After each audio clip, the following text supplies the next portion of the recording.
भक्तों, 14 जुलाई की रात 12:00 बजे के बाद एक ऐसा भयानक और चमत्कारी समय शुरू होने जा रहा है जो अगले 100 सालों तक दोबारा लौट कर नहीं आएगा। अगर आप अपनी गरीबी, अपनी बदकिस्मती और हर काम में मिलने वाली नाकामी से थक चुके हैं तो इस रात को हल्के में लेने की भूल मत करना।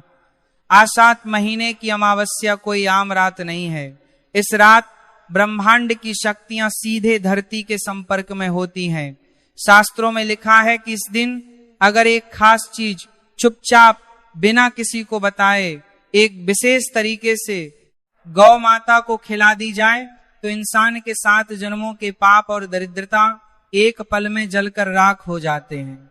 लेकिन याद रखिए, अगर इसमें एक छोटी सी भी गलती हो गई या आपने खिलाते समय वो एक काम कर दिया जो मना है तो इसका उल्टा असर भी हो सकता है। आज हम उसी गुप्त विधि और उस महाशक्तिशाली चीज के बारे में बात करेंगे जिसे जानने के बाद आपकी किस्मत का बंद दरवाजा हमेशा के लिए खुल जाएगा। अक्सर लोग सोचते हैं कि अमावस्या के दिन किसी भी समय गाय को रोटी खिला देने से पुण्य मिल जाता है।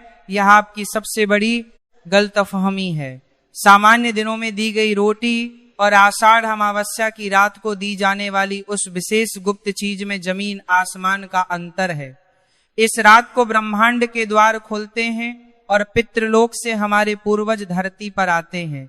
वे भूखे होते हैं, प्यासे होते हैं और अपनी संतानों से कुछ पाने की उम्मीद में भटक रहे होते हैं।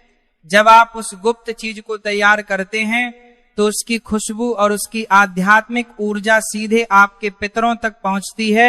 लेकिन वह गुप्त चीज क्या है? क्या वह कोई महंगी जड़ी बूटी है या कोई दुर्लभ रत्न? नहीं, वह आपके घर की रसोई में ही मौजूद एक ऐसी साधारण सी चीज है जिसे एक विशेष मंत्र और भावना के साथ मिलाया जाता है। अगर आप उस चीज को सीधे गाय के मुंह में दे देते हैं तो उसका असर खत्म हो जाता है। उसे खिलाने का एक अत्यंत गोपनीय तरीका है जिसे प्राचीन तंत्र ग्रंथों में दर्ज किया गया है। उस तरीके को जानने से पहले आपको यह समझना होगा कि आखिर 14 जुलाई की यह रात इतनी शक्तिशाली क्यों है और क्यों इस दिन किया गया दान कभी खाली नहीं जाता। हिंदू सनातन धर्म में गाय को केवल एक पशु नहीं माना गया है, उनके शरीर में 33 करोड़ देवी देवताओं का वास होता है। गाय की पीठ पर जो सूर्य केतु नाड़ी होती है वह सीधे ब्रह्मांड से सकारात्मक ऊर्जा को सोखती है। आषाढ़ अमावस्या के दिन जब चंद्रमा पूरी तरह से लुप्त हो जाता है और सूर्य की किरणें भी कमजोर पड़ जाती हैं, तब धरती पर नकारात्मकता बढ़ने लगती है। ऐसे समय में केवल गौ माता ही एक ऐसा माध्यम है जो उस नकारात्मकता को सोख कर उसे शुभ ऊर्जा में बदल सकती है।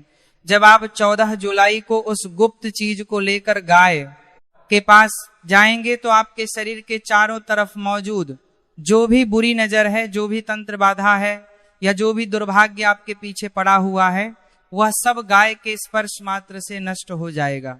ज्योतिष शास्त्र के अनुसार इस दिन राहु और केतु का प्रभाव बहुत ज्यादा होता है।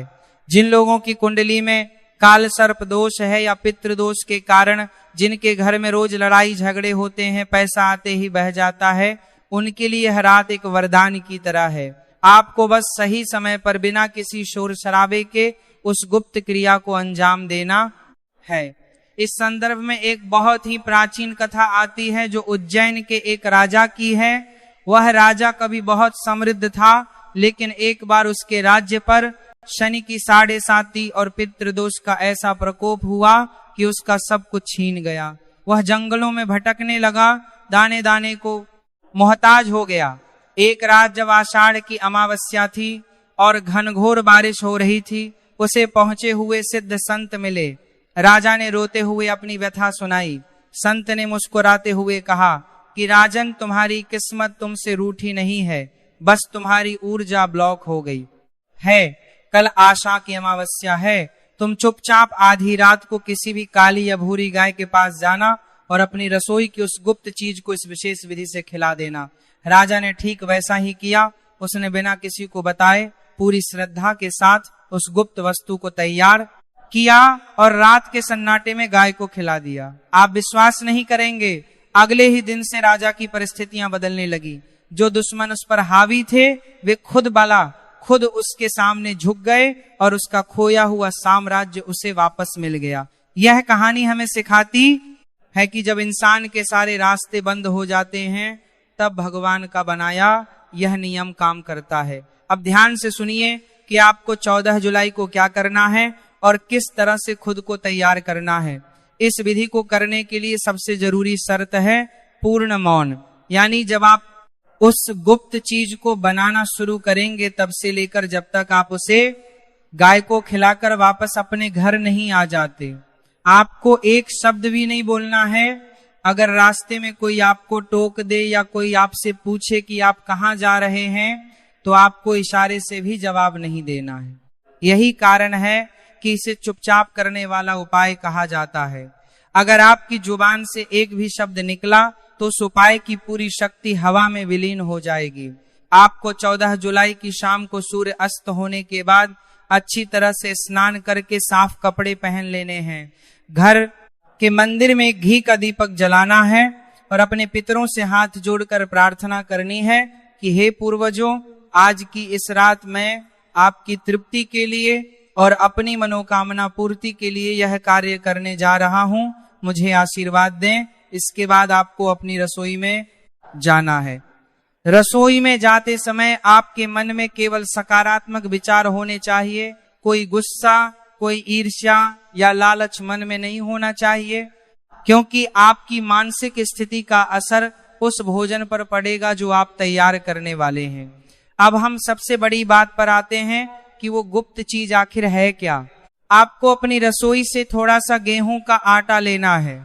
याद रखिए, आटा बिल्कुल साफ होना चाहिए। उस आटे में आपको पानी मिलाकर एक बड़ी सी लोई यानी पेड़ा बनाना है। वह पेड़ा ना तो बहुत छोटा होना चाहिए और ना ही बहुत पतला। जब लोई तैयार हो जाए तो उसके बीच में आपको अपने अंगूठे से एक छोटा सा छेद या गहरा हिस्सा बनाना है। अब इस गहरे हिस्से के अंदर आपको 3 चीजें डालनी हैं जो इस उपाय की असली जान है। सबसे पहली चीज है थोड़ा सा असली गुड़। गुड़ का टुकड़ा गहरा, भूरा या काला होना चाहिए। सफेद केमिकल वाला गुड़ इस्तेमाल नहीं करना है। गुड़ हमारे मंगल और सूर्य को मजबूत करता है। दूसरी चीज जो आपको उस हिस्से में डालनी है वह 1 चुटकी काले तिल।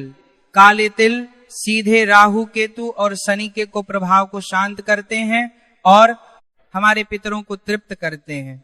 और तीसरी सबसे रहस्यमय चीज जो आपकी हर मनोकामना को सीधे भगवान तक पहुंचाएगी वह है गाय के शुद्ध देसी घी की 3 बूंदे। जब आप गुड़, काले तिल और घी की 3 बूंदों को उस आटे की लोई के अंदर रख दें तो उस छेद को ऊपर से आटे से अच्छी तरह से बंद कर दें ताकि बाहर से देखने वाले को पता ना चले कि इसके अंदर क्या छिपा है।